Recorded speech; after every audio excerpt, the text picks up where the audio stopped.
21 Irrefutable Laws of Leadership by John C. Maxwell, read by Dominion Bookshelf. Introduction. Every book is a conversation between the author and the individual reading it. Some people pick up a book hoping for a bit of encouragement.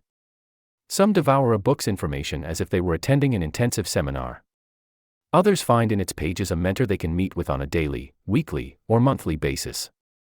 The thing I love about writing books is that it allows me to talk to many people I will never personally meet. That's why I made the decision in 1977 to become an author. I had a passion to add value to people that energized me to write. That passion still burns within me today.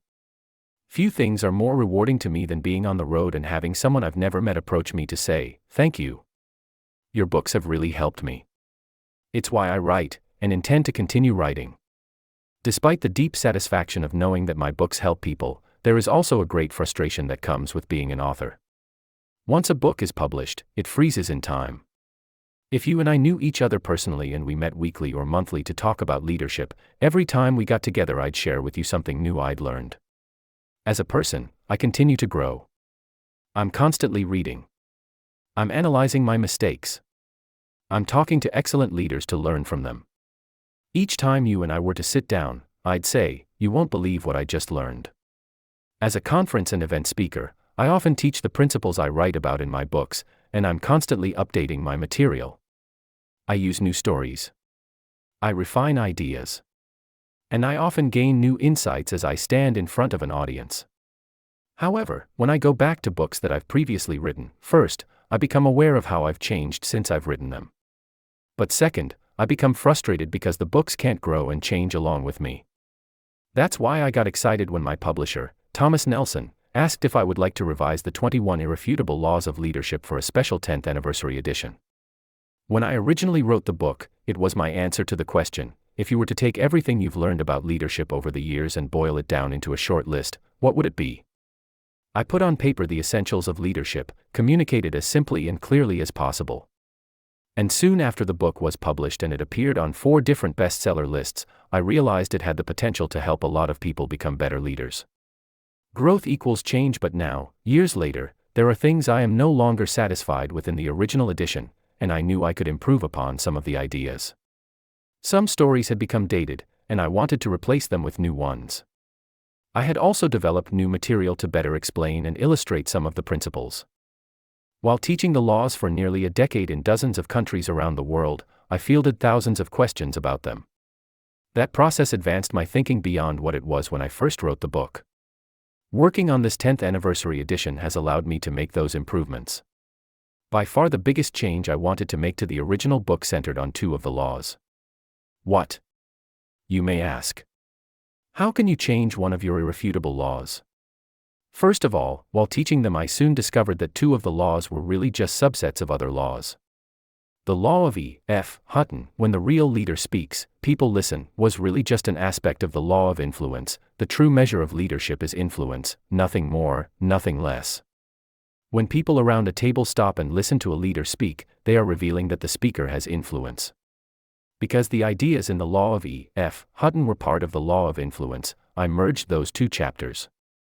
Similarly, I recognized that the law of reproduction, it takes a leader to raise up a leader, was assumed in the law of explosive growth, to add growth, lead followers, to multiply, lead leaders.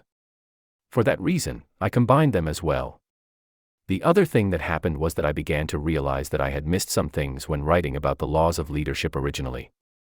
I discovered the first omission as soon as I had taught the laws a few times in developing countries. I found that in many of those places, leadership was focused on position, privilege, and power. In my paradigm of leadership, I took some things for granted. I see leadership primarily as a form of service and had never identified a law to teach that principle. The second oversight had to do with modeling leadership and impacting the culture of an organization. The result is the inclusion of 2 new laws in this 10th anniversary edition of the 21 Irrefutable Laws of Leadership. The law of addition, leaders add value by serving others. The law of the picture, people do what people see. From today's perspective I ask myself, how could I have missed them? But I did. The good news is that you won't. I feel certain that these 2 laws will add immeasurably to the book and to your ability to lead. Serving others and showing others the way are 2 critical components of successful leadership. I wish I could revise each of my books every 10 years to include things I missed. More lessons learned. There are two other things I've been reminded of as I've taught the 21 laws these last 10 years. 1. Leadership requires the ability to do more than one thing well. Instinctively, successful people understand that focus is important to achievement. But leadership is very complex. During a break at a conference where I was teaching the 21 laws, a young college student came up to me and said, "I know you are teaching 21 laws of leadership, but I want to get to the bottom line."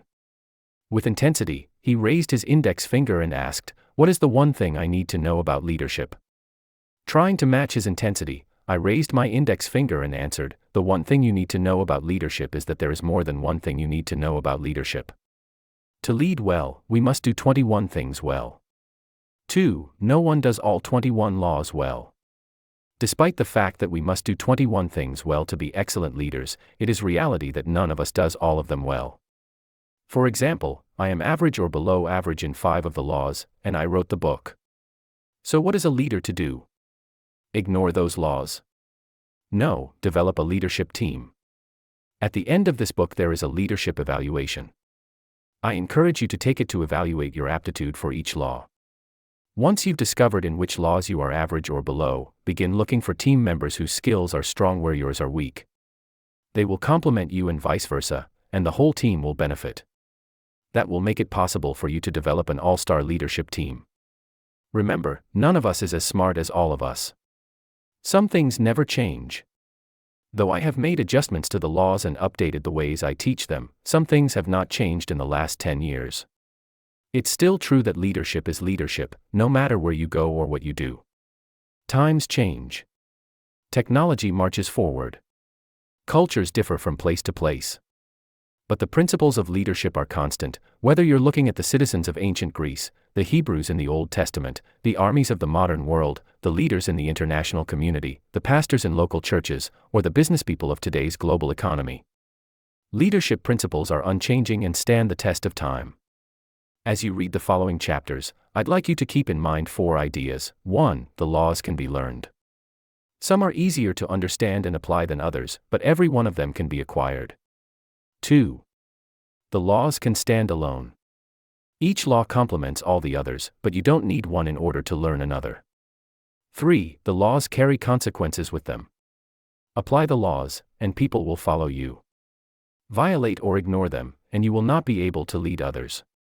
4. These laws are the foundation of leadership. Once you learn the principles, you have to practice them and apply them to your life. Whether you are a follower who is just beginning to discover the impact of leadership or a natural leader who already has followers, you can become a better leader. As you read about the laws, you may recognize that you already practice some of them very effectively. Other laws may expose weaknesses you didn't know you had. Use your review as a learning experience. In this edition, I've included exercises at the end of each chapter to help you apply each law to your life. No matter where you are in the leadership process, know this: the greater the number of laws you learn, the better leader you will become. Each law is like a tool, ready to be picked up and used to help you achieve your dreams and add value to other people. Pick up even one, and you will become a better leader. Learn them all, and people will gladly follow you. Now, let's open the toolbox together. Chapter 1. The Law of the Lid. Leadership ability determines a person's level of effectiveness. I often open my leadership conferences by explaining the law of the lid because it helps people understand the value of leadership. If you can get a handle on this law, you will see the incredible impact of leadership on every aspect of life. So here it is: leadership ability is the lid that determines a person's level of effectiveness. The lower an individual's ability to lead, the lower the lid on his potential. The higher the individual's ability to lead, the higher the lid on his potential. To give you an example, if your leadership rate's an 8, then your effectiveness can never be greater than a 7. If your leadership is only a 4, then your effectiveness will be no higher than a 3. Your leadership ability, for better or for worse, always determines your effectiveness and the potential impact of your organization. Let me tell you a story that illustrates the law of the lid. In 1930, 2 young brothers named Dick and Maurice moved from New Hampshire to California in search of the American dream. They had just gotten out of high school, and they saw few opportunities back home. So they headed straight for Hollywood, where they eventually found jobs on a movie studio set. After a while, their entrepreneurial spirit and interest in the entertainment industry prompted them to open a theater in Glendale, a town about 5 miles northeast of Hollywood. But despite all their efforts, the brothers just couldn't make the business profitable. In the 4 years they ran the theater, they weren't able to consistently generate enough money to pay the $100 a month rent that their landlord required. A new opportunity. The brothers' desire for success was strong, so they kept looking for better business opportunities. In 1937, they finally struck on something that worked. They opened a small drive-in restaurant in Pasadena, located just east of Glendale. People in Southern California had become very dependent on their cars, and the culture was changing to accommodate that, including its businesses. The drive-in restaurant was a phenomenon that sprang up in the early 30s, and it was becoming very popular. Rather than being invited into a dining room to eat, customers would drive into a parking lot around a small restaurant, place their orders with car hops, and receive their food on trays right in their cars. The food was served on china plates complete with glassware and metal utensils. It was a timely idea in a society that was becoming faster-paced and increasingly mobile. Dick and Maurice's tiny drive-in restaurant was a great success, and in 1940, they decided to move the operation to San Bernardino, a working-class boomtown 50 miles east of Los Angeles. They built a larger facility and expanded their menu from hot dogs, fries, and shakes to include barbecued beef and pork sandwiches, hamburgers, and other items. Their business exploded. Annual sales reached $200,000, and the brothers found themselves splitting $50,000 in profits every year, a sum that put them in the town's financial elite. In 1948, their intuition told them that times were changing, and they made modifications to their restaurant business. They eliminated the car hops and started serving only walk-up customers. And they also streamlined everything. They reduced their menu and focused on selling hamburgers. They eliminated plates, glassware, and metal utensils, switching to paper and plastic products instead. They reduced their costs and lowered the prices they charged customers. They also created what they called the speedy service system. Their kitchen became like an assembly line, where each employee focused on service with speed. The brothers' goal was to fill each customer's order in 30 seconds or less. And they succeeded. By the mid-1950s, annual revenue hit $350,000, and by then, Dick and Maurice split net profits of about $100,000 each year. Who were these brothers? Back in those days, you could have found out by driving to their small restaurant on the corner of 14th and East Streets in San Bernardino. On the front of the small octagonal building hung a neon sign that said simply McDonald's Hamburgers. Dick and Maurice McDonald had hit the great American jackpot, and the rest, as they say, is history, right? Wrong. The McDonalds never went any further because their weak leadership put a lid on their ability to succeed. The story behind the story. It's true that the McDonald brothers were financially secure. Theirs was one of the most profitable restaurant enterprises in the country, and they felt that they had a hard time spending all the money they made. Their genius was in customer service and kitchen organization. That talent led to the creation of a new system of food and beverage service. In fact, their talent was so widely known in food service circles that people started writing them and visiting from all over the country to learn more about their methods. At one point, they received as many as 300 calls and letters every month. That led them to the idea of marketing the McDonald's concept. The idea of franchising restaurants wasn't new. It had been around for several decades. To the McDonald brothers, it looked like a way to make money without having to open another restaurant themselves. In 1952, they got started, but their effort was a dismal failure. The reason was simple. They lacked the leadership necessary to make a larger enterprise effective. Dick and Maurice were good single restaurant owners. They understood how to run a business, make their systems efficient, cut costs, and increase profits. They were efficient managers. But they were not leaders. Their thinking patterns clamped a lid down on what they could do and become. At the height of their success, Dick and Maurice found themselves smack dab against the law of the lid. The brothers partner with a leader. In 1954, the brothers hooked up with a man named Ray Kroc, who was a leader. Kroc had been running a small company he founded, which sold machines for making milkshakes. He knew about McDonald's. The restaurant was one of his best customers. And as soon as he visited the store, he had a vision for its potential. In his mind he could see the restaurant going nationwide in hundreds of markets. He soon struck a deal with Dick and Maurice, and in 1955, he formed McDonald's Systems Incorporated, later called the McDonald's Corporation. Kroc immediately bought the rights to a franchise so that he could use it as a model and prototype. He would use it to sell other franchises.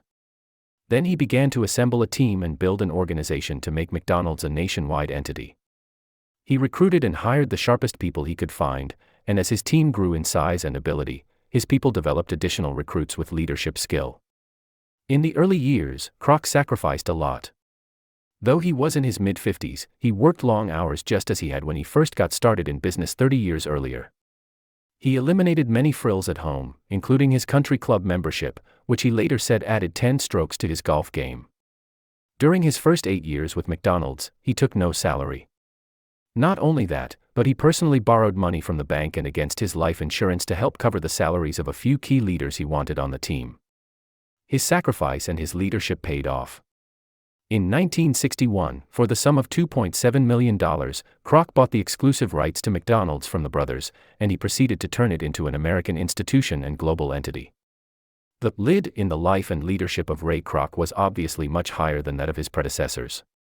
In the years that Dick and Maurice McDonald had attempted to franchise their food service system, they managed to sell the concept to just 15 buyers, only 10 of whom actually opened restaurants. And even in that size enterprise, their limited leadership and vision were hindrances. For example, when their first franchisee, Neil Fox of Phoenix, told the brothers that he wanted to call his restaurant McDonald's, Dick's response was, "What for? McDonald's means nothing in Phoenix." In contrast, the leadership lid in Ray Kroc's life was sky high. Between 1955 and 1959, Kroc succeeded in opening 100 restaurants. For years after that, there were 500 McDonald's. Today the company has opened more than 31,000 restaurants in 119 countries. One leadership ability, or more specifically the lack of leadership ability, was the lid on the McDonald brothers' effectiveness. Success without leadership. I believe that success is within the reach of just about everyone. But I also believe that personal success without leadership ability brings only limited effectiveness. Without leadership ability, a person's impact is only a fraction of what it could be with good leadership. The higher you want to climb, the more you need leadership. The greater the impact you want to make, the greater your influence needs to be. Whatever you will accomplish is restricted by your ability to lead others. The higher you want to climb, the more you need leadership. The greater the impact you want to make, the greater your influence needs to be. Let me give you a picture of what I mean. Let's say that when it comes to success, you're an 8, on a scale from 1 to 10. That's pretty good. I think it would be safe to say that the McDonald brothers were in that range. But let's also say that leadership isn't even on your radar. You don't care about it, and you make no effort to develop as a leader. You're functioning as a 1. Your level of effectiveness would look like this: success WITHOUTLEADERSHIP. To increase your level of effectiveness, you have a couple of choices. You could work very hard to increase your dedication to success and excellence, to work toward becoming a 10. It's possible that you could make it to that level, though the law of diminishing returns says that the effort it would take to increase those last 2 points might take more energy than it did to achieve the first 8. If you really killed yourself, you might increase your success by that 25%. But you have another option. You can work hard to increase your level of leadership. Let's say that your natural leadership ability is a 4, slightly below average. Just by using whatever God-given talent you have, you already increase your effectiveness by 300%. But let's say you become a real student of leadership and you maximize your potential.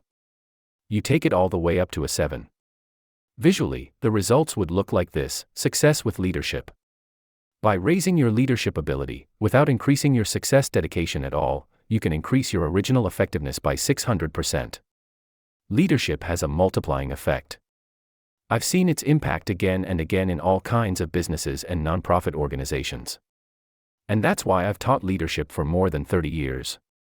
To change the direction of the organization, change the leader. Leadership ability is always the lid on personal and organizational effectiveness. If a person's leadership is strong, the organization's lid is high. But if it's not, then the organization is limited. That's why in times of trouble, organizations naturally look for new leadership. When the country is experiencing hard times, it elects a new president. When a company is losing money, it hires a new CEO. When a church is floundering, it searches for a new senior pastor. When a sports team keeps losing, it looks for a new head coach. The relationship between leadership and effectiveness is perhaps most evident in sports where results are immediate and obvious. Within professional sports organizations, the talent on the team is rarely the issue. Just about every team has highly talented players. Leadership is the issue. It starts with a team's owner and continues with the coaches and some key players. When talented teams don't win, examine the leadership. Personal and organizational effectiveness is proportionate to the strength of leadership. Wherever you look, you can find smart, talented, successful people who are able to go only so far because of the limitations of their leadership. For example, when Apple got started in the late 1970s, Steve Wozniak was the brains behind the Apple computer. His leadership lid was low, but that was not the case for his partner, Steve Jobs. His lid was so high that he built a world-class organization and gave it a 9-digit value. That's the impact of the law of the lid. In the 1980s, I met Don Stevenson, the chairman of Global Hospitality Resources Incorporated, of San Diego, California, an international hospitality advisory and consulting firm. Over lunch, I asked him about his organization. Today he primarily does consulting, but back then his company took over the management of hotels and resorts that weren't doing well financially. His company oversaw many excellent facilities, such as La Costa in Southern California. Don said that whenever his people went into an organization to take it over, they always started by doing two things. First, they trained all the staff to improve their level of service to the customers, and second, they fired the leader. When he told me that, I was surprised. "You always fire him?" I asked. "Every time." "That's right. Every time," he said. "Don't you talk to the person first, to check him out to see if he's a good leader?" I said. "No," he answered. "If he'd been a good leader, the organization wouldn't be in the mess it's in." And I thought to myself, of course. It's the law of the lid. To reach the highest level of effectiveness, you have to raise the lid, one way or another. The good news is that getting rid of the leader isn't the only way. Just as I teach in conferences that there is a lid, I also teach that you can raise it, but that's the subject of another law of leadership. Applying the law of the lid to your life. 1. List some of your major goals. Try to focus on significant objectives, things that will require a year or longer of your time. List at least 5 but no more than 10 items. Now identify which ones will require the participation or cooperation of other people. For these activities, your leadership ability will greatly impact your effectiveness. 2. Assess your leadership ability. Complete the leadership evaluation in Appendix A at the back of this book to get an idea of your basic leadership ability. 3. Ask others to rate your leadership. Talk to your boss, your spouse, 2 colleagues, at your level, and 3 people you lead about your leadership ability. Ask each of them to rate you on a scale of 1, low, to 10, high, in each of the following areas: people skills, planning and strategic thinking, vision, results. Average the scores, and compare them to your own assessment. Based on these assessments, is your leadership skill better or worse than you expected? If there is a gap between your assessment and that of others, what do you think is the cause? How willing are you to grow in the area of leadership? Chapter 2. The Law of Influence. The true measure of leadership is influence, nothing more, nothing less. What do leaders look like? Do they always look powerful, impressive, charismatic? And how do you measure the effectiveness of a leader? Can you put 2 people side by side and instantly tell which is the better leader? These are questions people have asked for hundreds of years. One of the most effective leaders of the late 20th century was anything but impressive upon first appearance. When most people think of Mother Teresa, they envision a frail little woman dedicated to serving the poorest of the poor. That she was. But she was also a tremendous leader. I say that because she had an amazing amount of influence with others. And if you don't have influence, you will never be able to lead others. Small stature, big impact. Lucinda Vardy, who worked with Mother Teresa on the book The Simple Path, described the nun as the quintessential, energetic entrepreneur who has perceived a need and done something about it, built an organization against all odds, formulated its constitution, and sent out branches all over the world. The organization Mother Teresa founded and led is called the Missionaries of Charity. While other vocational orders in the Catholic Church were declining, hers grew rapidly, reaching more than 4,000 members during her lifetime, not including numerous volunteers. Under her direction, her followers served in 25 countries on 5 continents. In Calcutta alone, she established a children's home, a center for people with leprosy, a home for people who were dying and destitute, and a home for people suffering with tuberculosis or mental disorders. That kind of organizational building can be accomplished only by a true leader. If you don't have influence, you will never be able to lead others. Mother Teresa's impact reached far beyond her immediate environment. People from all walks of life and from nations around the globe respected her, and when she spoke, people listened. Author and former presidential speechwriter Peggy Noonan wrote about a speech Mother Teresa gave at the National Prayer Breakfast in 1994. It illustrates her level of influence with others. Noonan observed, the Washington establishment was there, plus a few thousand born-again Christians, Orthodox Catholics, and Jews. Mother Teresa spoke of God, of love, of families. She said we must love one another and care for one another. There were great purrs of agreement. But as the speech continued, it became more pointed. She spoke of unhappy parents in old people's homes who are hurt because they are forgotten. She asked, are we willing to give until it hurts in order to be with our families, or do we put our own interests first? The baby boomers in the audience began to shift in their seats. And she continued. I feel that the greatest destroyer of peace today is abortion, she said, and told them why, in uncompromising terms. For about 1.3 seconds there was silence, then applause swept the room. But not everyone clapped. The President and First Lady, Bill and Hillary Clinton, the Vice President and Mrs. Gore looked like seated statues at Madame Tussauds, moving not a muscle. Mother Teresa didn't stop there either. When she was finished, there was almost no one she hadn't offended. One at that time, if just about any other person in the world had made those statements, people's reactions would have been openly hostile. They would have booed, jeered, or stormed out. But the speaker was Mother Teresa. She was probably the most respected person on the planet at that time. So everyone listened to what she had to say, even though many of them violently disagreed with it. In fact, every time that Mother Teresa spoke, people listened. Why? She was a real leader, and when the real leader speaks, people listen. Leadership is influence, nothing more, nothing less. Leadership is not. Leadership is often misunderstood. When people hear that someone has an impressive title or an assigned leadership position, they assume that individual to be a leader. Sometimes that's true. But titles don't have much value when it comes to leading. True leadership cannot be awarded, appointed, or assigned. It comes only from influence, and that cannot be mandated. It must be earned. The only thing a title can buy is a little time, either to increase your level of influence with others or to undermine it.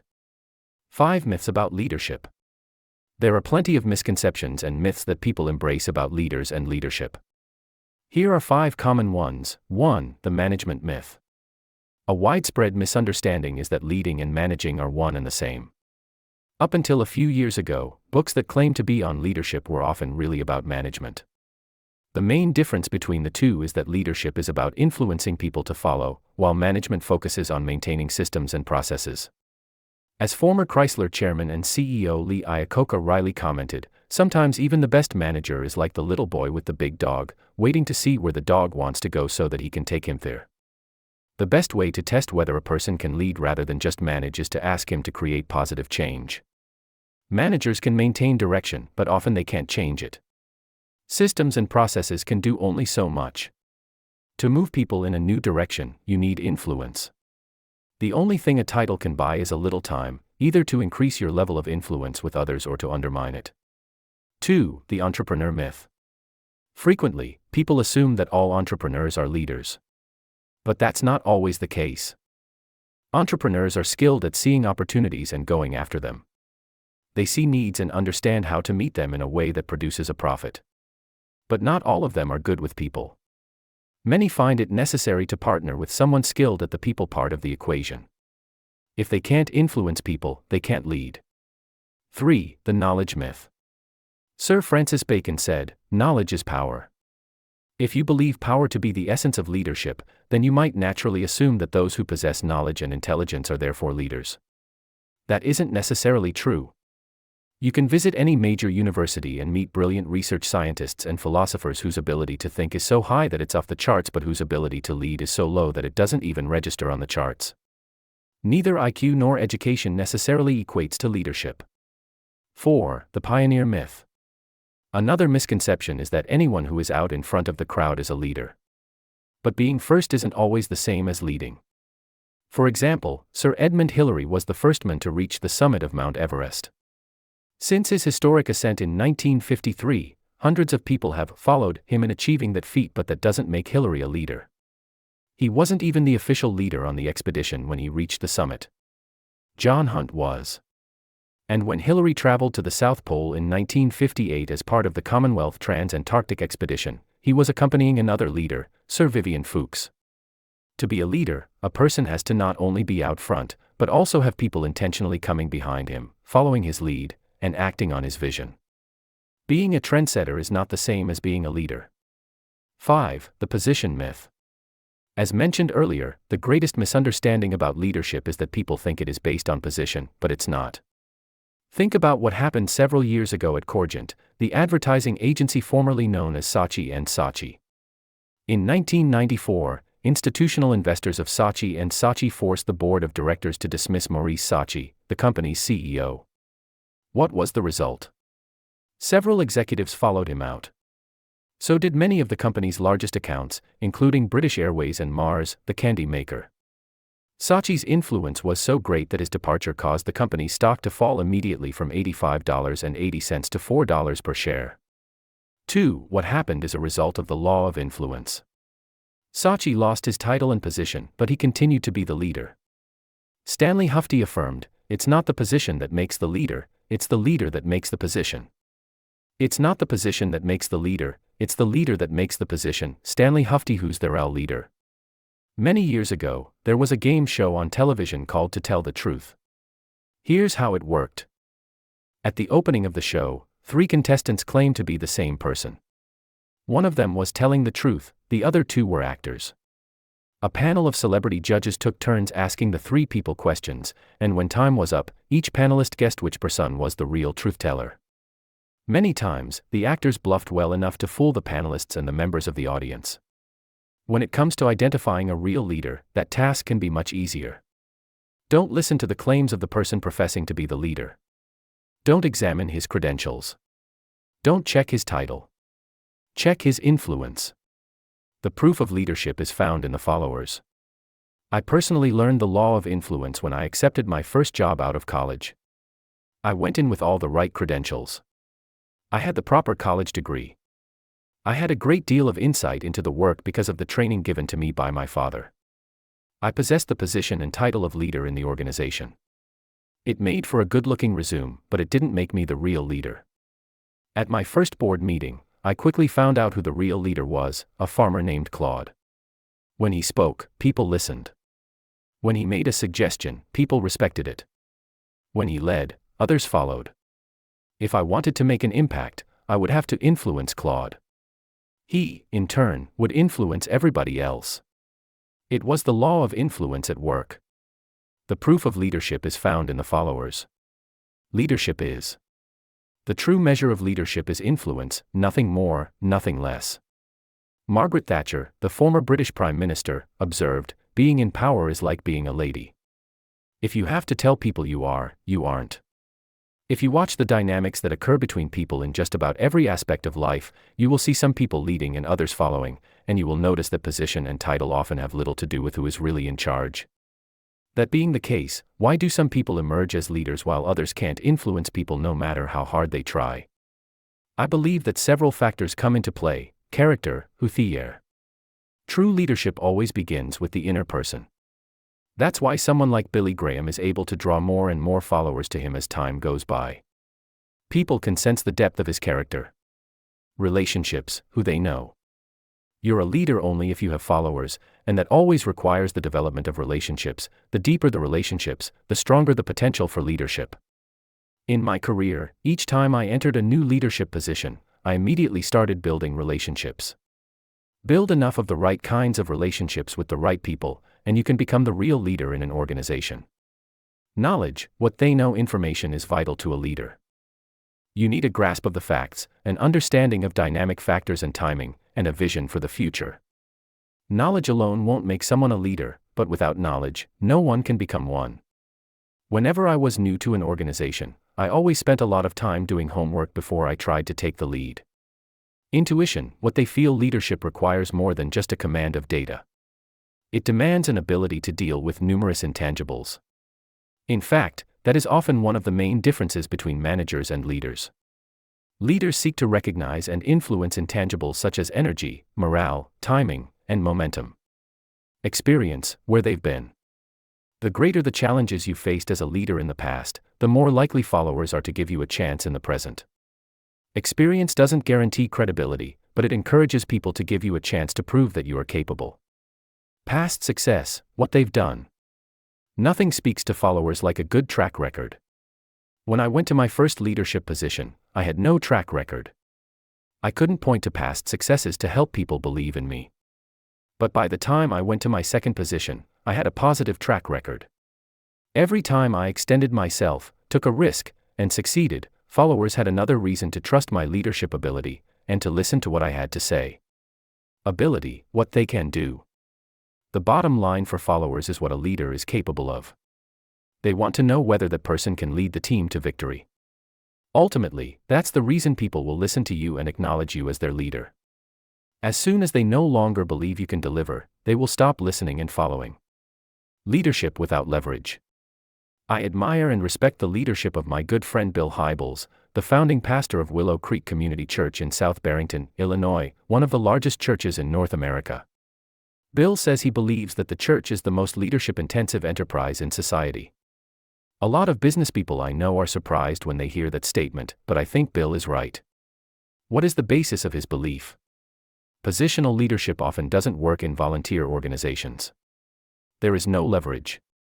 In other organizations, the person who has position has incredible leverage. In the military, leaders can use rank and, if all else fails, throw people into the brig. In business, bosses have tremendous leverage in the form of salary, benefits, and perks. Most followers are pretty cooperative when their livelihood is at stake. The very essence of all power to influence lies in getting the other person to participate. Harry A. Overstreet. But in voluntary organizations, the thing that works is leadership in its purest form, influence. Psychologist Harry A. Overstreet observed, the very essence of all power to influence lies in getting the other person to participate. Followers in voluntary organizations cannot be forced to get on board. If the leader has no influence with them, then they won't follow. Recently at a meeting where I was speaking to a group of company presidents and CEOs, one participant asked for advice on finding the best leaders in his organization. My advice was to ask candidates to lead a volunteer organization for 6 months. If those leaders can get people to follow them when they have no leverage, recruiting employees to volunteer, serve the community, work with the United Way, and so on, then you know that they can influence others. That is the mark of true leadership ability. From commander to private to commander-in-chief. One of my favorite stories that illustrates the law of influence concerns Abraham Lincoln. In 1832, decades before he became president, young Lincoln gathered together a group of men to fight in the Black Hawk War. In those days, the person who put together a volunteer company for the militia often became its leader and assumed a commanding rank. In this instance, Lincoln was given the rank of captain. But Lincoln had a problem. He knew nothing about soldiering. He had no prior military experience, and he knew nothing about tactics. He had trouble remembering the simplest military procedures. By the end of his military service, Abraham Lincoln found his rightful place, having achieved the rank of private. For example, one day Lincoln was marching a couple of dozen men across a field and needed to guide them through a gate into another field. But he couldn't manage it. Recounting the incident later, Lincoln said, "I could not for the life of me remember the proper word of command for getting my company endwise. Finally, as we came near the gate, I shouted, 'This company is dismissed for 2 minutes, when it will fall in again on the other side of the gate.' 3 As time went by, Lincoln's level of influence with others in the militia actually decreased. While other officers proved themselves and gained rank, Lincoln found himself going in the other direction. He began as a captain, but title and position did him little good. He couldn't overcome the law of influence. By the end of his military service, Abraham Lincoln had found his rightful place, having achieved the rank of private. Fortunately for Lincoln, and for the fate of the United States, he overcame his inability to influence others. Lincoln followed his time in the military with undistinguished stints in the Illinois state legislature and the U.S. House of Representatives. But over time and with much effort and personal experience, he became a person of remarkable influence and impact, and one of the nation's finest presidents. I love the leadership proverb that says, "He who thinks he leads, but has no followers, is only taking a walk." If you can't influence people, then they will not follow you. And if people won't follow, you are not a leader. That's the law of influence. No matter what anybody else may tell you, remember that leadership is influence, nothing more, nothing less. Applying the law of the influence to your life. 1. Which of the myths in the chapter have you bought into in the past? Management, entrepreneur, knowledge, pioneer, or position? Why have you been susceptible to that myth? What does that say about your perception of leadership up until now? What must you change in your current thinking to make you more open to improving your leadership in the future? 2. What do you usually rely upon most to persuade people to follow you? Rate yourself on a scale of 1 to 10 for each of the 7 factors named in the chapter. A 1 means it's not a factor, while a 10 means you rely on it continually. Character, who you are. Relationships, who you know. Knowledge, what you know. Intuition, what you feel. Experience, where you've been. Past success, what you've done. Ability, what you can do. How can you optimize or better utilize the ones with low scores? 3. Find an organization for which to volunteer. Pick something you believe in, for example, a school, soup kitchen, or community project, and offer your time and energy. If you believe you have leadership ability, then try leading. You will learn to lead through influence. Chapter 3. The Law of Process. Leadership develops daily, not in a day. And Schreiber was 101 years old when she died in January 1995. For years she had lived in a tiny, run-down, rent-controlled studio apartment in Manhattan. The paint on the walls was peeling, and the old bookcases that lined the walls were covered in dust. Rent was $400 a month. Schreiber lived on Social Security and a small monthly pension, which she started receiving in 1943 when she retired as an auditor for the Internal Revenue Service. She hadn't done very well at the IRS. More accurately, the agency hadn't done right by her. Despite having a law degree and doing excellent work, she was never promoted. And when she retired at age 51, she was making only $3,150 a year. She was treated very, very shabbily, said Benjamin Clark, who knew her as well as anyone did. She really had to fend for herself in every way. It was really quite a struggle. Schreiber was the model of thrift. She didn't spend money on herself. She didn't buy new furniture as the old pieces she owned became worn out. She didn't even subscribe to a newspaper. About once a week, she used to go to the public library to read the Wall Street Journal. Windfall. Imagine the surprise of Norman Lamb, the president of Yeshiva University in New York City, when he found out that Schreiber, a little old lady whose name he had never heard, and who had never attended yeshiva, left nearly her entire estate to the university. "When I saw the will, it was mind-blowing, such an unexpected windfall," said Lamb. "This woman has become a legend overnight." The estate Schreiber left to Yeshiva University was worth $22 million. 1. How in the world did a spinster who had been retired for 50 years build an 8-figure fortune? The answer is, she did it one day at a time. By the time she retired from the IRS in 1943, Schreiber had managed to save $5,000. She invested that money in stocks. By 1950, she had made enough profit to buy 1,000 shares of Schering Plough Corporation stock, then valued at $10,000. And she held on to that stock, letting its value build. By the time she died, those original shares split enough times to produce 128,000 shares, worth $7.5 million. 2. The secret to Schreiber's success was that she spent most of her life building her worth. Whether her stock's values went up or down, she didn't sell it off with the thought, "I'm finished building, now it's time to cash out." She was in for the long haul, the really long haul. When she earned dividends, which kept getting larger and larger, she reinvested them in additional stocks. She spent her whole lifetime building. While other older people worry that they may run out of funds before the end of their lives, the longer she lived, the wealthier she became. When it came to finances, Schreiber understood and applied the law of process. Leadership is like investing, it compounds. Becoming a leader is a lot like investing successfully in the stock market. If your hope is to make a fortune in a day, you're not going to be successful. There are no successful day traders in leadership development. What matters most is what you do day by day over the long haul. My friend Tag Short maintains, the secret of our success is found in our daily agenda. If you continually invest in your leadership development, letting your assets compound, the inevitable result is growth over time. What can you see when you look at a person's daily agenda? Priorities, passion, abilities, relationships, attitude, personal disciplines, vision, and influence.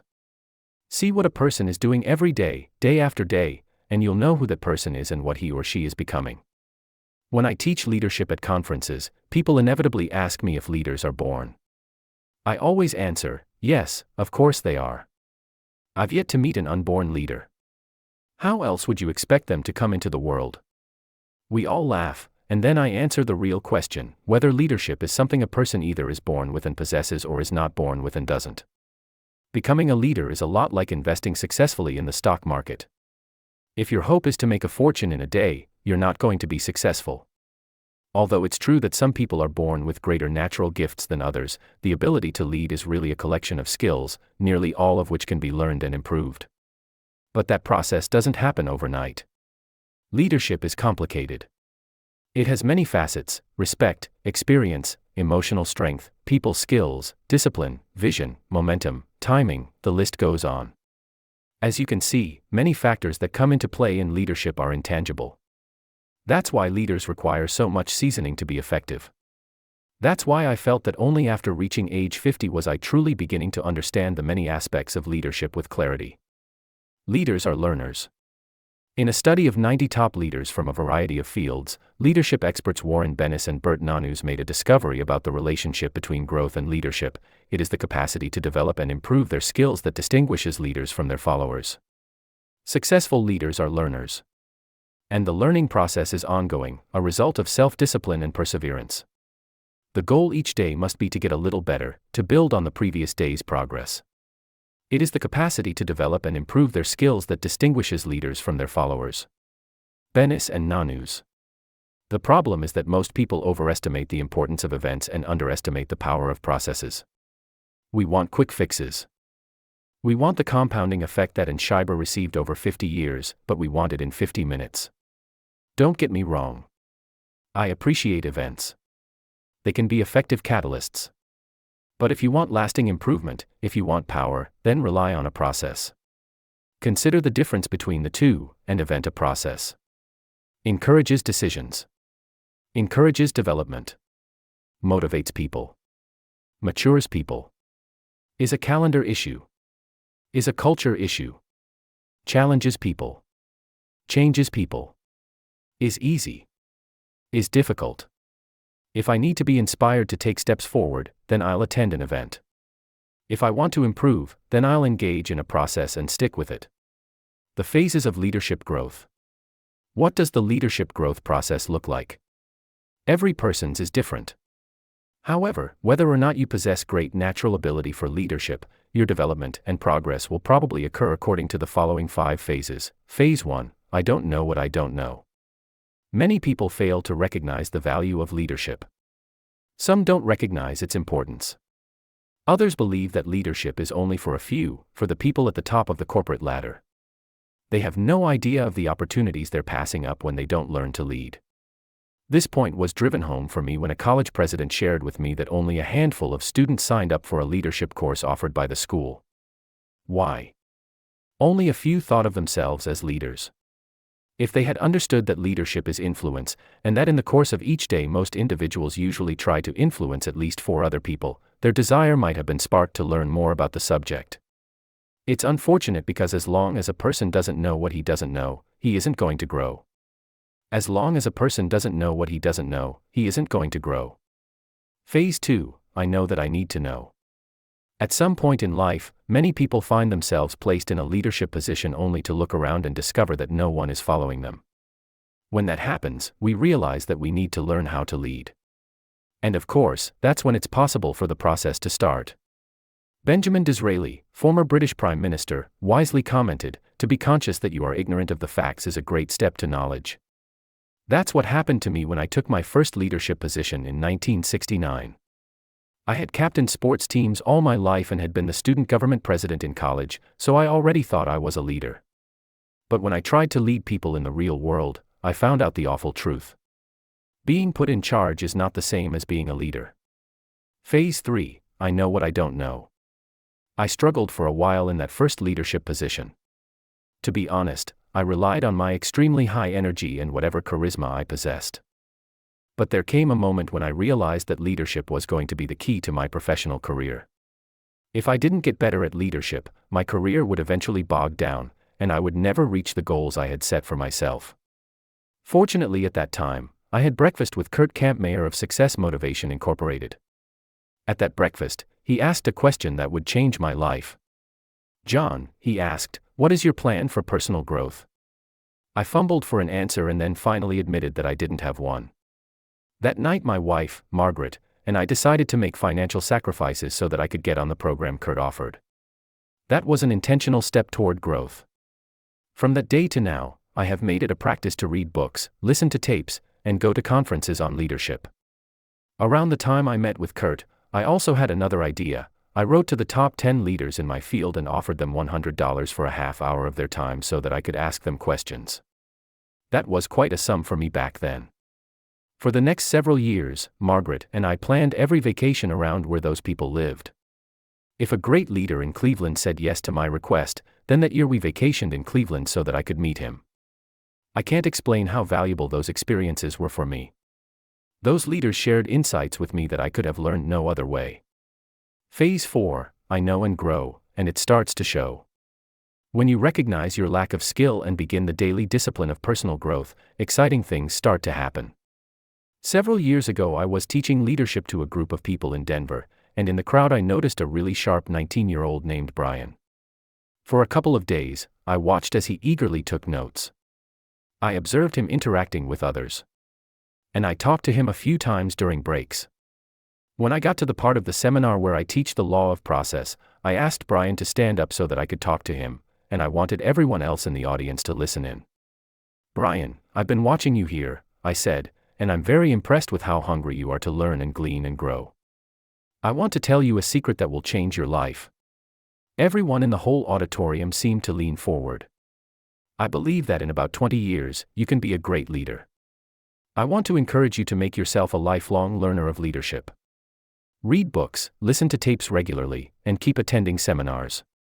And whenever you come across a golden nugget of truth or a significant quote, file it away for the future. It's not going to be easy," I said. "But in 5 years, you'll see progress as your influence becomes greater. In 10 years, you'll develop a competence that makes your leadership highly effective. And in 20 years, when you're only 39 years old, if you've continued to learn and grow, others will likely start asking you to teach them about leadership. And some will be amazed. They'll look at each other and say, 'How did he suddenly become so wise?' The secret of success in life is for a man to be ready for his time when it comes." Benjamin Disraeli. "Brian," I concluded, "you can be a great leader, but it won't happen in a day. Start paying the price now.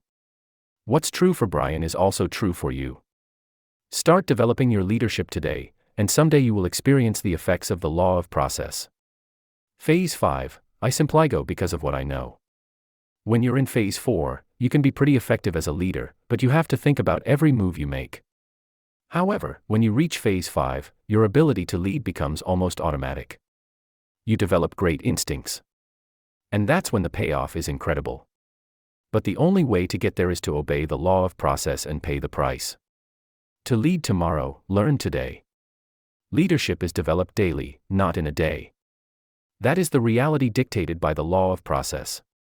Benjamin Disraeli asserted, "The secret of success in life is for a man to be ready for his time when it comes." What a person does on a disciplined, consistent basis gets him ready, no matter what the goal. You can see the effect of the law of process in any walk of life. NBA Hall of Fame player Larry Bird became an outstanding free throw shooter by practicing 500 shots each morning before he went to school. Demosthenes of ancient Greece became the greatest orator by reciting verses with pebbles in his mouth and speaking over the roar of the ocean's waves, and he did it despite having been born with a speech impediment. You need to have the same dedication. To become an excellent leader, you need to work on it every day. Fighting your way up. There is an old saying, champions don't become champions in the ring, they are merely recognized there. That's true. If you want to see where someone develops into a champion, look at his daily routine. Former heavyweight champ Joe Frazier stated, "You can map out a fight plan or a life plan. But when the action starts, you're down to your reflexes. That's where your road work shows. If you cheated on that in the dark of the morning, you're getting found out now under the bright lights." 3. Boxing is a good analogy for leadership development because it is all about daily preparation. Even a person with natural talent has to prepare and train to become successful. Champions don't become champions in the ring, they are merely recognized there. One of this country's greatest leaders was a fan of boxing, President Theodore Roosevelt. In fact, one of his most famous quotes uses a boxing analogy: "It is not the critic who counts, not the man who points out how the strongman stumbled, or where the doer of deeds could have done them better. The credit belongs to the man who is actually in the arena, whose face is marred by dust and sweat and blood, who strives valiantly, who errs and comes short again and again, who knows the great enthusiasms, the great devotions, and spends himself in a worthy cause, who, at best, knows in the end the triumph of high achievement, and who, at the worst, if he fails, at least fails while daring greatly. Southwest that his place shall never be with those cold and timid souls who know neither victory nor defeat." Roosevelt, a boxer himself, was the ultimate man of action. Not only was he an effective leader, but he was one of the most flamboyant of all U.S. presidents. British historian Hugh Brogan described him as the ablest man to sit in the White House since Lincoln, the most vigorous since Jackson, the most bookish since John Quincy Adams. A man of action. T.R. Roosevelt's nickname is remembered as an outspoken man of action and proponent of the vigorous life. While in the White House, he was known for regular boxing and judo sessions, challenging horseback rides, and long, strenuous hikes. A French ambassador who visited Roosevelt used to tell about the time that he accompanied the president on a walk through the woods. When the two men came to the banks of a stream that was too deep to cross by foot, T.R. stripped off his clothes and expected the dignitary to do the same so that they could swim to the other side. Nothing was an obstacle to Roosevelt. At different times in his life, Roosevelt was a cowboy in the Wild West, an explorer and big game hunter, and a rough-riding cavalry officer in the Spanish-American War. His enthusiasm and stamina seemed boundless. As the vice presidential candidate in 1900, he gave 673 speeches and traveled 20,000 miles while campaigning for President McKinley. And years after his presidency, while preparing to deliver a speech in Milwaukee, Roosevelt was shot by a would-be assassin. With a broken rib and a bullet in his chest, Roosevelt insisted on delivering his one-hour speech before allowing himself to be taken to the hospital. Roosevelt started slow. Of all the leaders this nation has ever had, Roosevelt was one of the toughest, both physically and mentally. But he didn't start that way. America's cowboy president was born in Manhattan to a prominent wealthy family. As a child, he was puny and very sickly. He had debilitating asthma, possessed very poor eyesight, and was painfully thin. His parents weren't sure he would survive. When he was 12, young Roosevelt's father told him, "You have the mind, but you have not the body, and without the help of the body the mind cannot go as far as it should. You must make the body." Make it he did. He lived by the law of process. T.R. began spending time every day building his body as well as his mind, and he did that for the rest of his life. He worked out with weights, hiked, ice skated, hunted, rode horseback, and boxed. In later years, Roosevelt assessed his progress, admitting that as a child he was nervous and timid. Yet, he said, "From reading of the people I admired, and from knowing my father, I had a great admiration for men who were fearless and who could hold their own in the world, and I had a great desire to be like them." 4. By the time T.R. graduated from Harvard, he was like them, and he was ready to tackle the world of politics. No overnight success. Roosevelt didn't become a great leader overnight, either. His road to the presidency was one of slow, continual growth. As he served in various positions, ranging from New York City Police Commissioner to President of the United States, he kept learning and growing. He improved himself, and in time he became a strong leader. That was further evidence that he lived by the law of process. Roosevelt's list of accomplishments is remarkable. Under his leadership, the United States emerged as a world power. He helped the country develop a first-class navy. He saw that the Panama Canal was built. He negotiated peace between Russia and Japan, winning a Nobel Peace Prize in the process. And when people questioned TR's leadership, since he had first become president when McKinley was assassinated, he campaigned and was re-elected by the largest majority of any president up to his time. Ever the man of action, when Roosevelt completed his second term as president in 1909, he immediately traveled to Africa where he led a scientific expedition sponsored by the Smithsonian Institution. A few years later, in 1913, he co-led a group to explore the uncharted River of Doubt in Brazil. It was a learning adventure he said he could not pass up. It was my last chance to be a boy, he later admitted. He was 55 years old. On January 6, 1919, at his home in New York, Theodore Roosevelt died in his sleep. Then Vice President Marshall said, death had to take him sleeping, for if Roosevelt had been awake, there would have been a fight. When they removed him from his bed, they found a book under his pillow. Up to the very last, TR was still striving to learn and improve himself. He was still practicing the law of process. If you want to be a leader, the good news is that you can do it. Everyone has the potential, but it isn't accomplished overnight. It requires perseverance. And you absolutely cannot ignore the law of process. Leadership doesn't develop in a day. It takes a lifetime.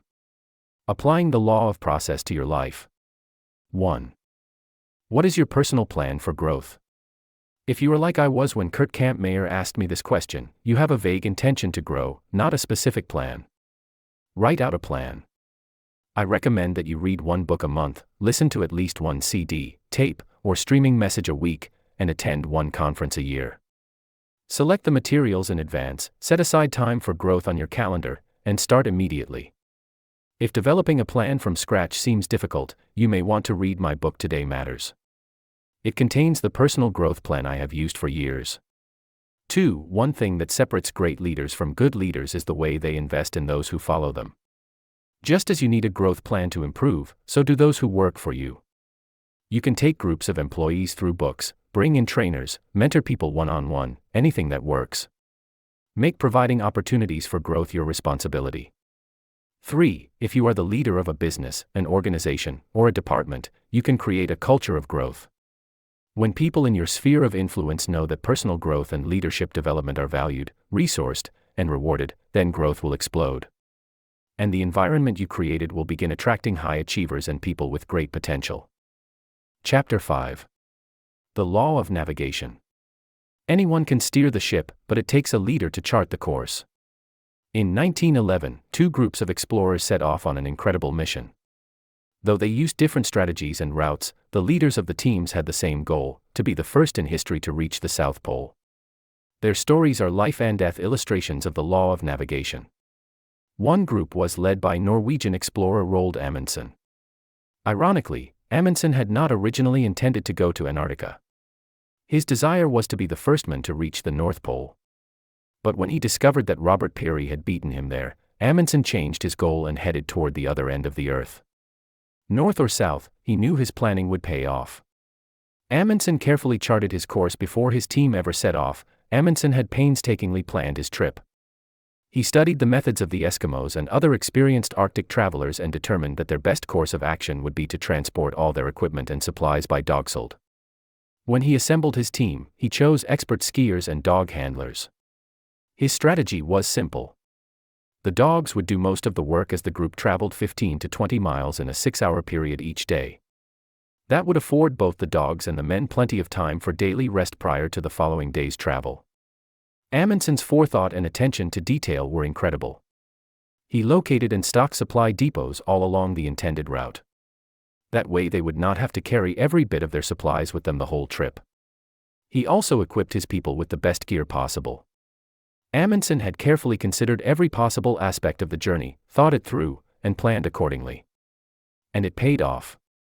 The worst problem they experienced on their trip was an infected tooth that one man had to have extracted.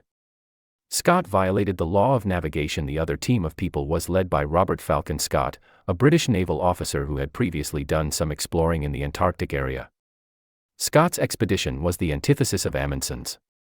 Instead of using dogs' LEDs, Scott decided to use motorized sledges and ponies. Their problems began when the motors on the sledges stopped working only 5 days into the trip. The ponies didn't fare well either in those frigid temperatures.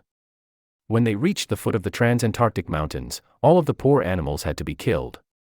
As a result, the team members themselves ended up hauling the 200-pound sledges. It was arduous work.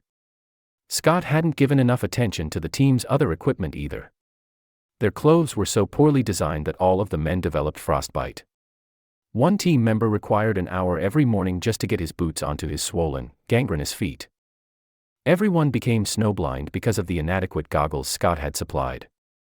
On top of everything else, the team was always low on food and water. That was also due to Scott's poor planning. The depots of supplies Scott established were inadequately stocked, too far apart, and often poorly marked, which made them very difficult to find. Because they were continually low on fuel to melt snow, everyone became dehydrated. Making things even worse was Scott's last-minute decision to take along a fifth man, even though they had prepared enough supplies for only 4. After covering a grueling 800 miles in 10 weeks, Scott's exhausted group finally arrived at the South Pole on January 17, 1912. There they found the Norwegian flag flapping in the wind and a letter from Amundsen. The other well-led team had beaten them to their goal by more than a month. If you don't live by the law of navigation. Scott's expedition to the pole is a classic example of a leader who could not navigate for his people. But the trek back was even worse.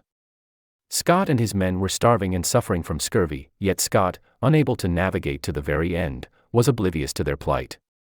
With time running out and the food supply desperately low, Scott insisted that they collect 30 pounds of geological specimens to take back, more weight to be carried by the worn-out men. The group's progress became slower and slower.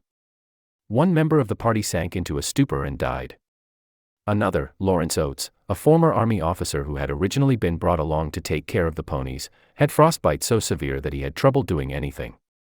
Because he believed he was endangering the team's survival, he purposely walked out into a blizzard to keep from hindering the group.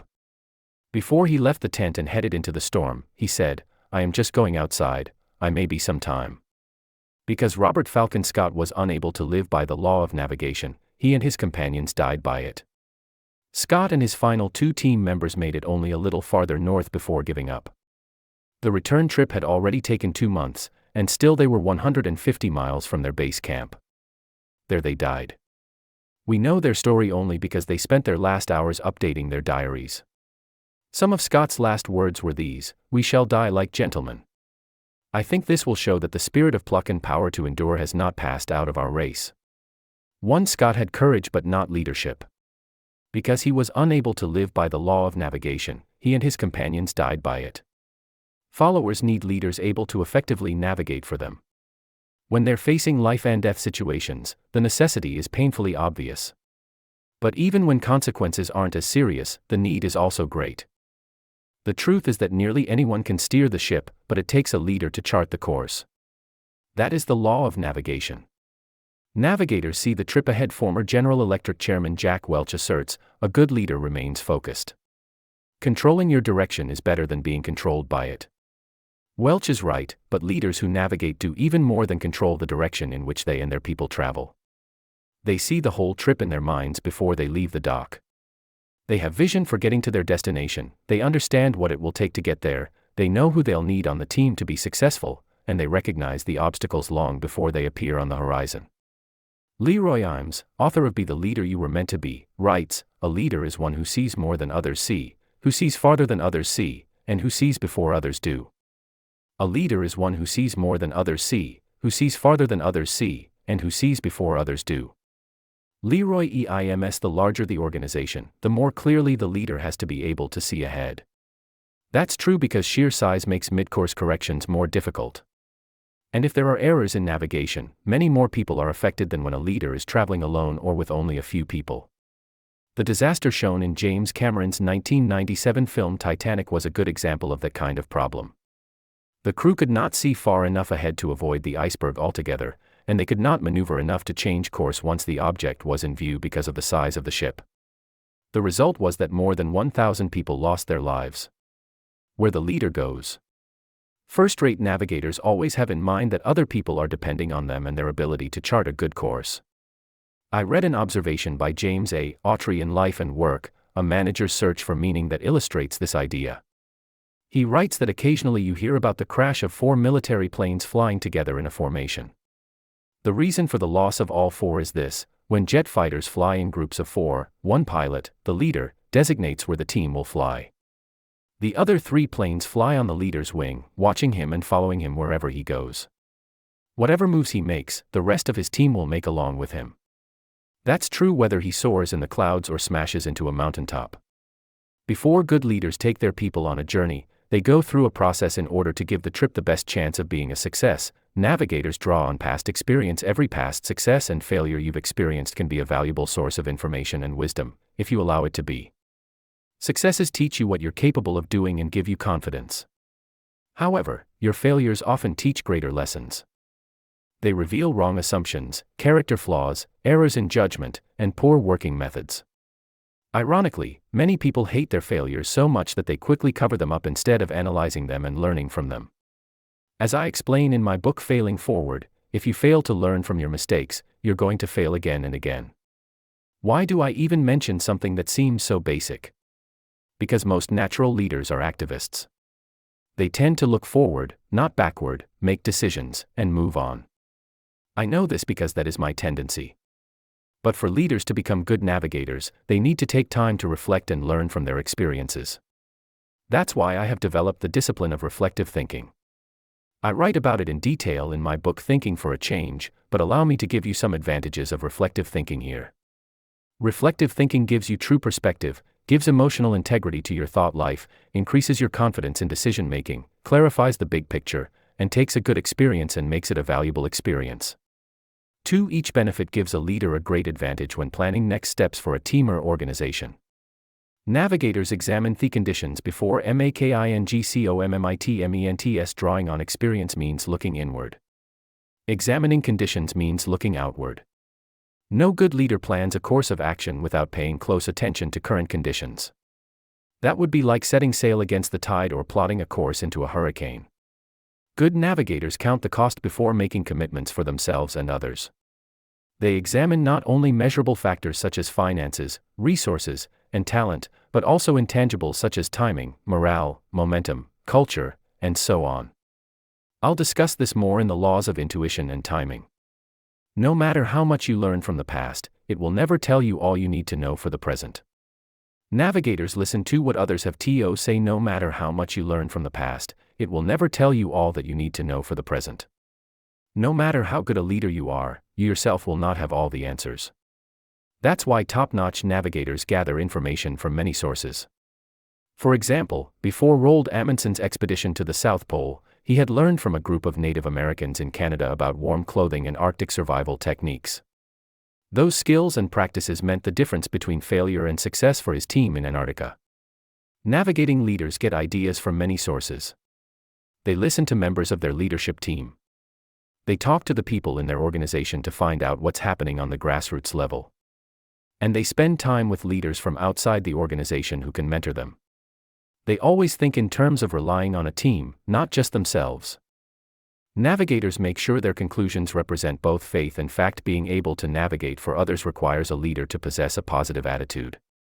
You've got to have faith that you can take your people all the way. If you can't confidently make the trip in your mind, you're not going to be able to take it in real life. On the other hand, you also have to be able to see the facts realistically. You can't minimize obstacles or rationalize your challenges and still lead effectively. If you don't go in with your eyes wide open, you're going to get blindsided. As Bill Easum, president of Easum, Bandy, and Associates, observes, realistic leaders are objective enough to minimize illusions. They understand that self-deception can cost them their vision. Balancing optimism and realism, intuition and planning, faith and fact can be very difficult. But that's what it takes to be effective as a navigating leader. Jim Collins confirmed this balance between faith and fact in his 2001 book Good to Great. He calls it the Stockdale paradox. He writes, "You must retain faith that you will prevail in the end, and you must also confront the most brutal facts of your current reality." 3. Balancing optimism and realism, intuition and planning, faith and fact can be very difficult. But that's what it takes to be effective as a navigating leader. A lesson in navigation. I remember the first time I really understood the importance of the law of navigation. I was 28 years old, and I was leading the second church in my pastoral career. Before my arrival there in 1972, the church had experienced a decade-long plateau in its growth. But by 1975, our attendance had gone from 400 to more than 1,000. I knew we could keep growing and helping more people, but only if we built a new auditorium. The good news was that I already had some experience leading a construction project because I had taken my first church through the process. The bad news was that the first one was really small in comparison to the second one. This was going to be a multi-million-dollar project, more than 20 times larger than my first one. But even that was not the greatest obstacle. If the leader can't navigate the people through rough waters, he is liable to sink the ship. Right before I came on board as leader of the church, there had been a huge battle over another building proposal, and the debate had been vocal, divisive, and bitter. For that reason, I knew that I would experience genuine opposition to my leadership for the first time. There were rough waters ahead, and if I as the leader didn't navigate us well, I could sink the ship. Charting the course with a navigation strategy. One should probably confess at this point that I am not a strong navigator. I don't take joy in getting into details, and I tend to go with my gut instinct, sometimes a little too quickly for my own good. In the last 15 to 20 years, I've often staffed my weaknesses and hired good navigating leaders to help my organizations. For example, for many years when I was a church leader, Dan Ryland was on my staff as executive pastor. He is an excellent navigator. Currently at Equip, the nonprofit organization I founded in 1996, John Hull works as its president, and he is a fantastic navigating leader. However, back in 1975, I had to take responsibility for the navigation process myself. To help me do that, I developed a strategy that I have used repeatedly in my leadership. I wrote it as an acrostic so that I would always be able to remember it. Predetermine a course of action. Lay out your goals. Adjust your priorities. Notify key personnel. Allow time for acceptance. Head into action. Expect problems. Always point to the successes. Daily review your plan. That became my blueprint as I prepared to navigate this change for my organization. I had a strong sense of what our course of action needed to be. If we were going to keep growing, we needed to build a new auditorium. I had looked at every possible alternative, and I knew that was the only viable solution. My goal was to design and build the facility, pay for it in 10 years, and unify all the people in the process. No small feat. Any plan I introduced would have to be voted on in a congregational meeting, so I scheduled one a couple of months ahead to give me time to get everything ready. The next thing I did was direct our board members and a group of key financial leaders to conduct a 20-year analysis of our growth and financial patterns. It covered the previous 10 years and projections for the next 10 years. Based on that, we determined the requirements of the facility. We then formulated a 10-year budget that carefully explained how we would handle financing. I also asked that all of the information we were gathering be put into a 20-page report to be given to the members of the congregation. I knew that major barriers to successful planning are fear of change, ignorance, uncertainty about the future, and lack of imagination. I was going to do everything I could to prevent those factors from hindering us. My next step was to notify the key leaders. I started with the ones who had the most influence, meeting with them individually and sometimes in small groups. Over the course of several weeks, I met with about 100 leaders. I cast the vision for what we needed to do and fielded their questions. And any time I could sense that a person was hesitant about the project, I planned to meet individually with him again. Then I allowed time for those key leaders to influence the rest of the people and help them accept the coming changes. Major barriers to successful planning are fear of change, ignorance, uncertainty about the future, and lack of imagination. When the time arrived for the congregational meeting, we were ready to head into action. I took 2 hours to present the project to the people. I handed out my 20-page report with the floor plans, financial analysis, and budgets. I tried to answer every question the people would have before they even had a chance to ask it. I also asked some of the most influential people in the congregation to speak. I had expected opposition, but when I opened the floor for questions, I was shocked. There were only 2 questions. One person wanted to know about the placement of the building's water fountains, and the other asked about the number of restrooms. That was when I knew we had navigated the tricky waters successfully. When it was time for the motion asking everyone to vote, the church's most influential layperson made it. And I had already asked a leader who had previously opposed the building project to be the one to second the motion. When the final count was tallied, 98% of the people had voted in favor. Once we navigated through this tricky part of the process, the rest of the project was pretty straightforward. I continually kept the vision in front of the people by giving them good news reports. I made sure we celebrated successes. And I periodically reviewed our plans and their results to make sure we were on track. The course had been charted. All we had to do was steer the ship. That was a wonderful learning experience for me. Above everything else, I found out that the secret to the law of navigation is preparation. When you prepare well, you convey confidence and trust to people. Lack of preparation has the opposite effect. In the end, it's not the size of the project that determines its acceptance, support, and success, it's the size of the leader. That's why I say that anyone can steer the ship, but it takes a leader to chart the course. Leaders who are good navigators are capable of taking their people just about anywhere. In the end, it's not the size of the project that determines its acceptance, support, and success. It's the size of the leader. Applying the law of navigation to your life. 1. Do you make it a regular practice to reflect on your positive and negative experiences? If not, you will miss the potential lessons they have to offer. Do one of 2 things: set aside a time to reflect every week, examining your calendar or journal to jog your memory. Or build reflection time into your schedule immediately after every major success or failure. In either case, write down what you learned during that discovery process. 2. Navigating leaders do their homework. For some project or major task that you are currently responsible for, draw on your past experience, hold intentional conversations with experts and team members to gather information, and examine current conditions that could impact the success of your endeavor. Only after taking these steps should you create your action plan. 3. Which way do you naturally lean, toward facts or faith? Rarely is a leader especially talented in both areas. I'm a faith person. I am highly visionary and believe that anything is possible.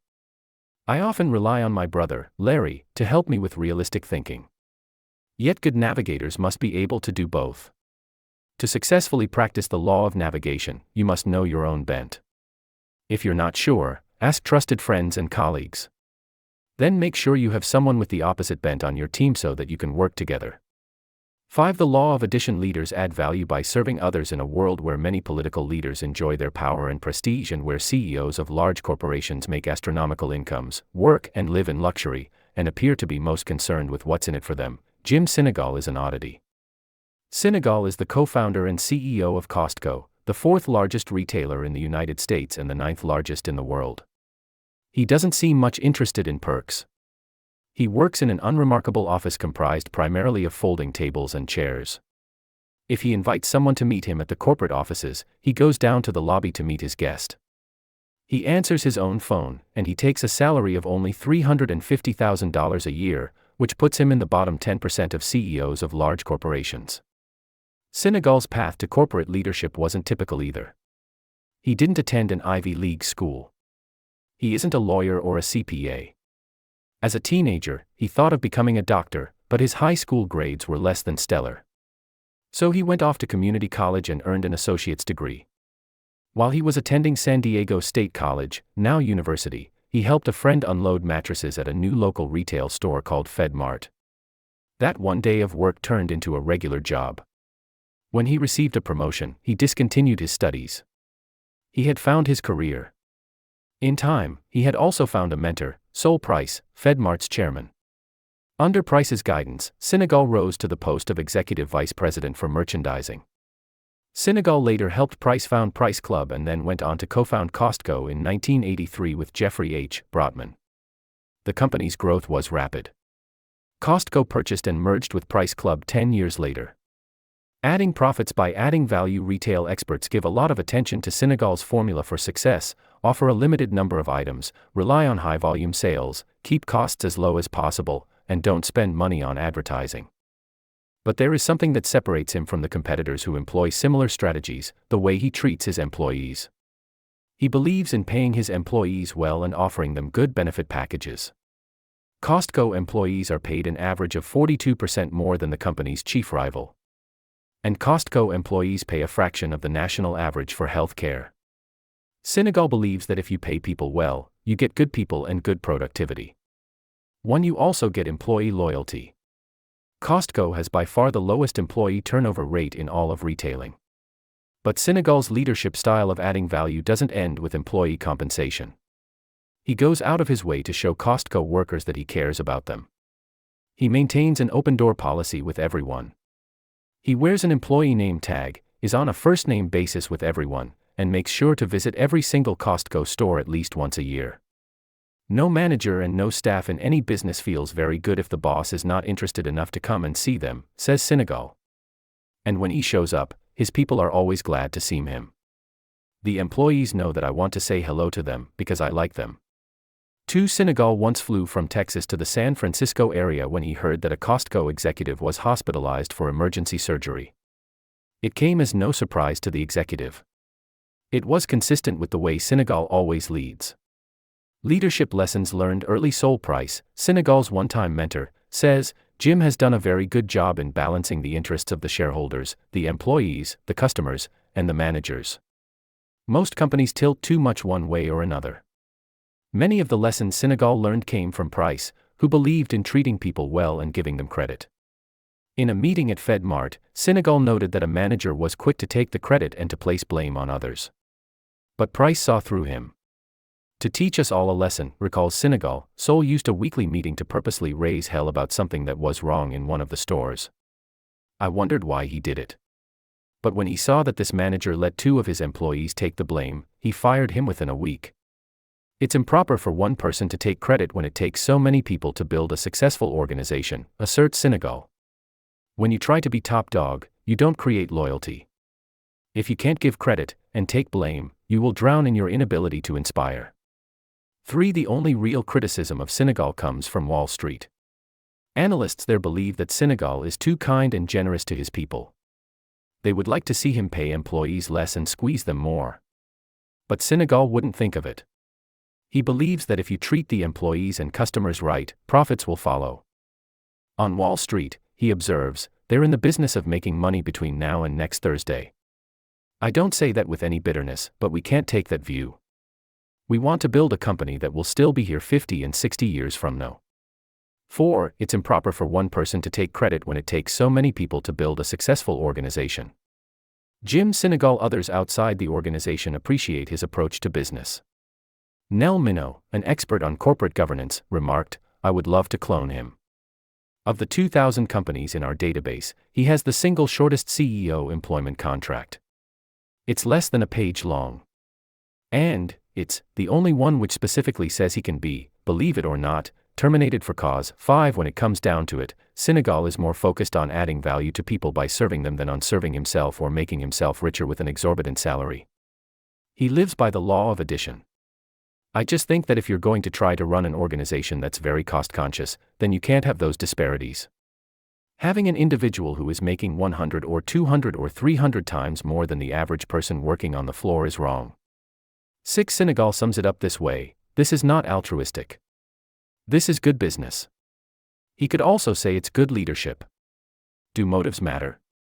Why should leaders lead? And when they do, what is their first responsibility? If you were to ask a lot of leaders, you might hear a variety of responses. You might hear that a leader's job is to be in charge, make the organization run smoothly, make money for shareholders, build a great company, make us better than the competition, and win. Does a leader's motive matter, or is it simply getting the job done that's important? What's the bottom line? I didn't give it much thought until the last 10 years. I vividly remember teaching leadership to a group of government officials in a developing nation a few years ago and teaching that leaders add value by serving others. I could see that many of the audience members looked very uncomfortable as I talked about it. When I finished speaking and mentioned what I observed to one of my hosts, he said, yes, I'm sure they did look uncomfortable. What you have to realize is that probably more than half of those people killed someone to obtain their current position of power. I've seen and heard a lot of things around the world, but I must admit I was shocked. In that moment, I realized that I could not take for granted why leaders lead and how they go about doing it. Do the math: many people view leadership the same way they view success, hoping to go as far as they can, to climb the ladder, to achieve the highest position possible for their talent. But contrary to conventional thinking, I believe the bottom line in leadership isn't how far we advance ourselves but how far we advance others. That is achieved by serving others and adding value to their lives.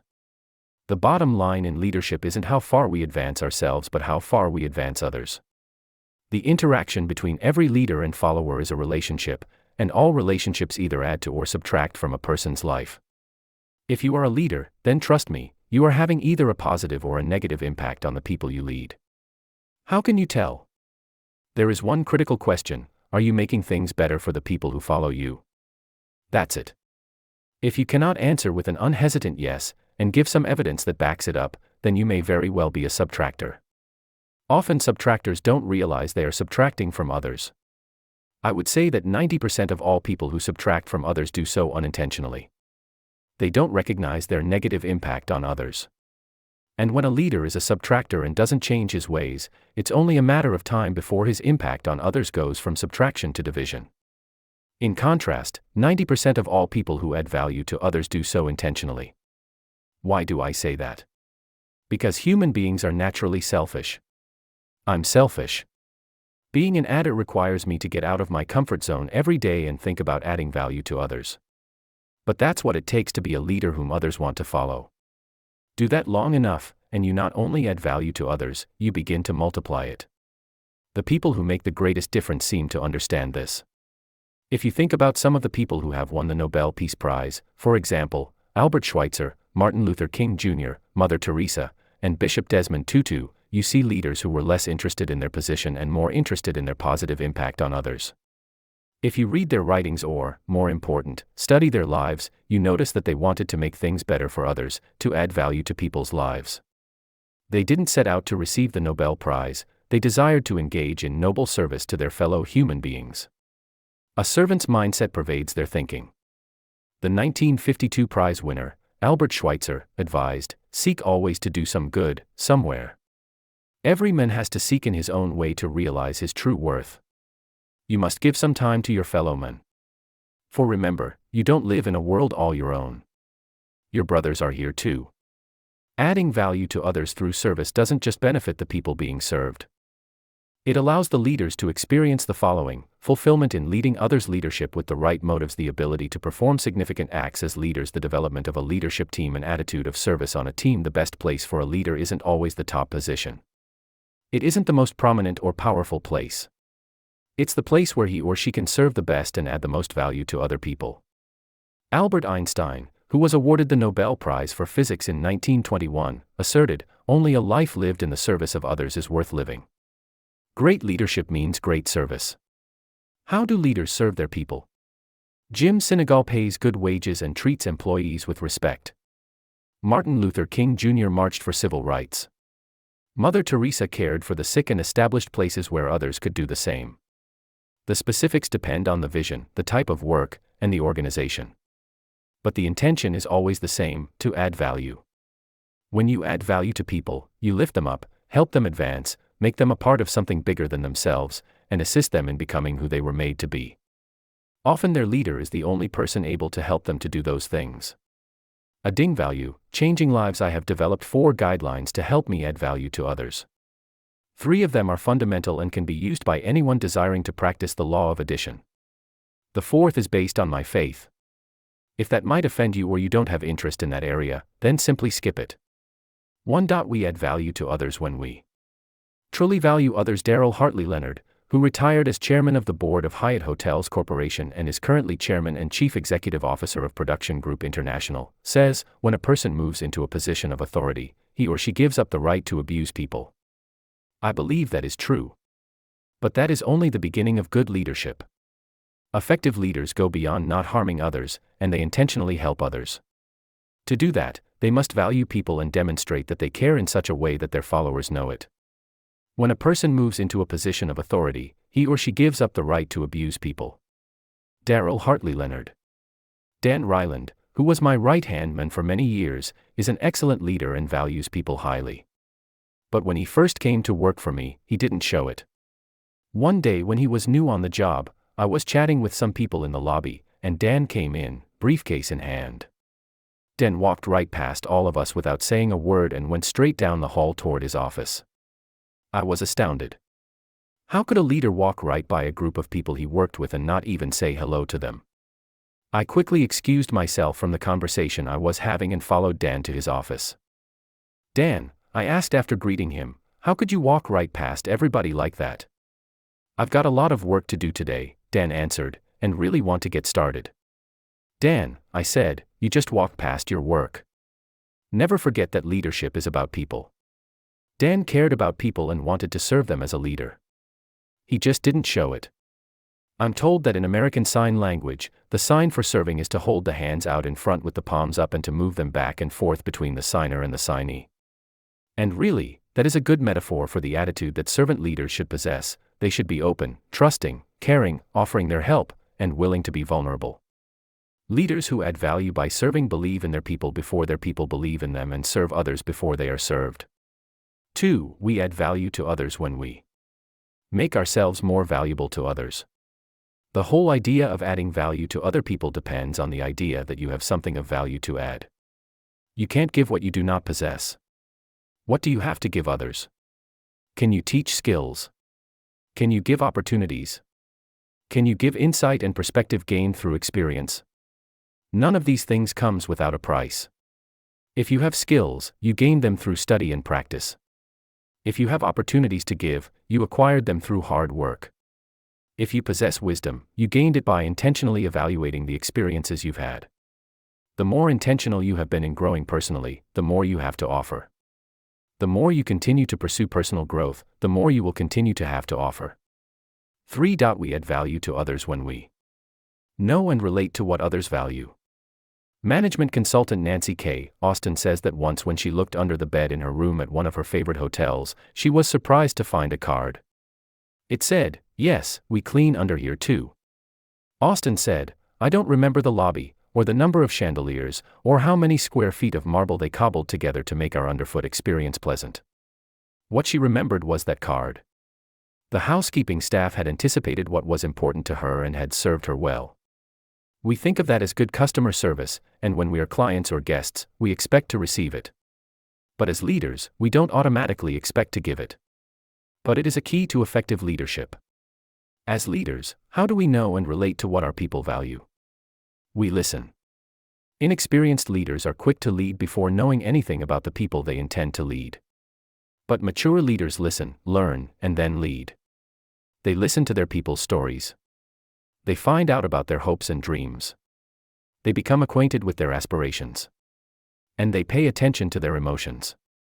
From those things, they learn about their people. They discover what is valuable to them. And then they lead based upon what they've learned. When they do that, everybody wins, the organization, the leader, and the followers. Inexperienced leaders are quick to lead before knowing anything about the people they intend to lead. But mature leaders listen, learn, and then lead. 4. We add value to others when we do things that God values. I already mentioned that you may want to skip this final point, but for me it's a non-negotiable. I believe that God desires us not only to treat people with respect, but also to actively reach out to them and serve them.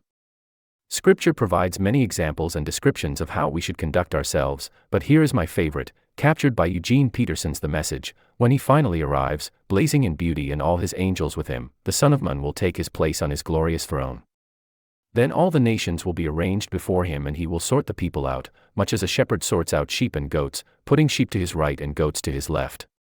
Then the king will say to those on his right, "Enter, you who are blessed by my Father. Take what's coming to you in this kingdom. It's been ready for you since the world's foundation.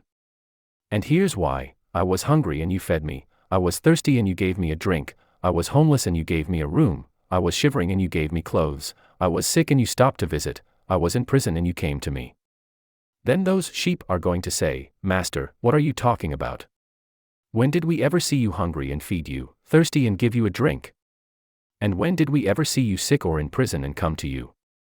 Then the king will say, "I'm telling the solemn truth, whenever you did one of these things to someone overlooked or ignored, that was me, you did it to me. 7. That standard for my conduct influences everything I do, not just including my leadership, but especially my leadership. Because the more power I have, the greater my impact on others, for better or worse. And I always want to be someone who adds value to others, not takes it away. It's not just about the chicken. When I moved my companies and my family to Atlanta in 1997, it wasn't long before I received a call from Dan Cathy, the president of Chick-fil-A, the privately held national restaurant chain. He had a question for me: "John, how can we help you and your organization?" I was surprised. How often does a company that's bigger and stronger than you come seemingly out of the blue and offer a hand to help? But that's what Dan did. He brought together 200 top business people from the Atlanta area and hosted a lunch where he introduced me and offered me a chance to speak to them for 40 minutes. It gave me instant credibility that it would have taken me years to earn, if indeed I could have earned it at all without his help. He added tremendous value to me and my organization. What I discovered as I got to know Dan, Truett Cathy, his father and founder of Chick-fil-A, and their entire organization is that an attitude of service pervades everything they do. And for that reason, along with their dedication to excellence, I have to say that Chick-fil-A is one of the companies that I most greatly admire and respect. In 2005, when I hosted Exchange, a weekend leadership growth experience for executives, I took the participants to Chick-fil-A's headquarters south of Atlanta. Everyone got to see the company's operations, meet Truett Cathy, and hear Dan Cathy speak about the organization. He shared many eye-opening comments that revealed their dedication to service and adding value to their employees and customers. For example, Dan was preparing that day to camp out with customers for the 19th time on the eve of a new restaurant opening. He said that he has gotten to know customers and their desires in a way he never could before he started that practice. Dan also talked about the company's desire to give second-mile service. Because Chick-fil-A is a privately held company and is much smaller than McDonald's, KFC, and many of its other competitors, he believes the company will compete and win, not through strength, but through service. For that reason, the company is teaching etiquette to its employees, many of whom are teenagers. Dan joked, "There's evidence that the words etiquette and fast food have never been mentioned in the same sentence before." But Dan's approach to leadership became clear when he prepared to give every person at Exchange what he called a leadership relationship development tool. Dan said, "Now this is a 9-inch, 100% horsehair shoe brush.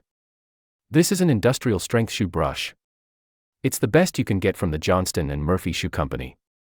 I'm going to present all of these, one to each of you here. And, John, why don't you come over here just for a moment? I made a commitment I'd never give one of these leadership relationship development tools to anybody without first showing you how to use it. So, John, step up here so they can see you here. And I'm going to challenge you to watch closely. This really has substance and real meaning when it's practiced with people that you really know, that you really work with a lot. So if you'll let me show you how this happens, I'll tell you how it works." Dan sat me down, kneeled at my feet, and began cleaning my shoes with the brush. Now this works whether the person's got tennis shoes, Nike, Reebok, it will work on any type of shoe, so don't worry about what kind of shoes the person has on. You don't say anything, that's one of the real keys here. And you're in no big hurry as you do this. Then, when you're done, you give them a big hug.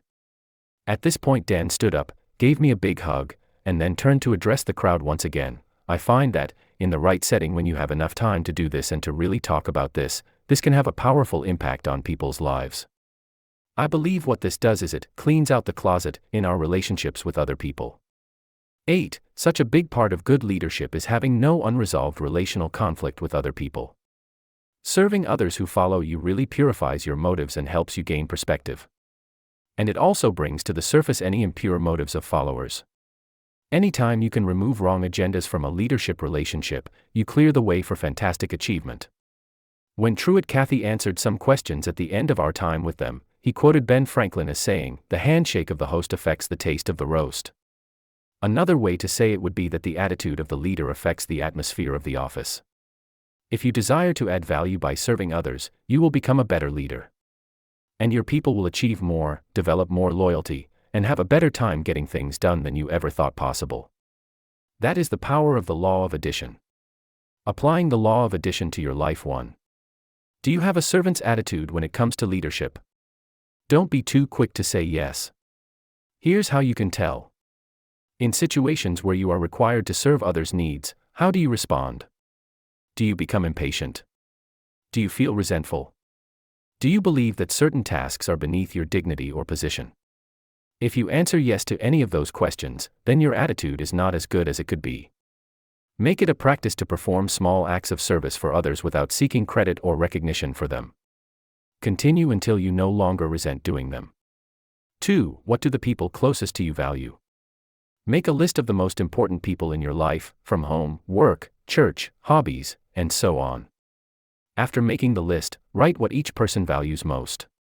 Then rate yourself on a scale of 1, poorly, to 10, excellently, on how well you relate to that person's values.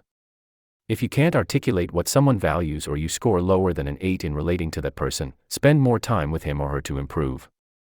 3. Make adding value part of your lifestyle.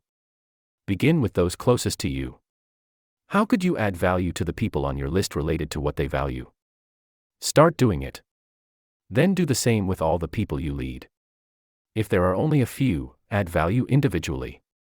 If you lead large numbers of people, you may have to think of ways to serve groups as well as individuals.